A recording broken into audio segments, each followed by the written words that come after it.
Балалар, бізде бағдаршам жаттығуы. Бағдаршам жаттығуында балалар біздер сөздерді оқымаймыз, тек қана түстерін айтып шығамыз. Ол үшін бізге тақтаға Нұриман мен Шыңдарбек шыға ғой. Нұриман мен Шыңдарбек. Иә, ортаға келе ғой. Біреуіміз жазуды ұстап тұрамыз, екіншісіміз сол жазуға қарап оқимыз. Ал Шыңдарбек бастай ғой.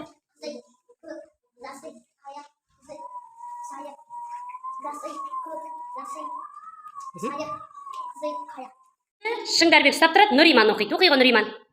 Қызыл, көк, жасыл, қара, қызыл, сары, жасыл, көк, жасыл, сары, қызыл, қара.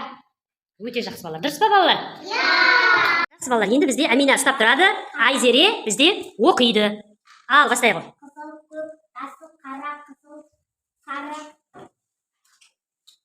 жасыл, көк, жасыл, сары, қызыл, қара. Дұрыс па, балалар? Енді бізде Амина оқиды, Айзере ұстап тұрады. Амина бастай ғой.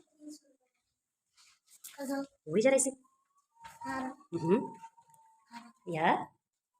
Ой, жарайсың. Иә. Иә. Иә.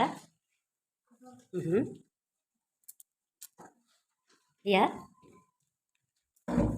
Иә. Жасыл.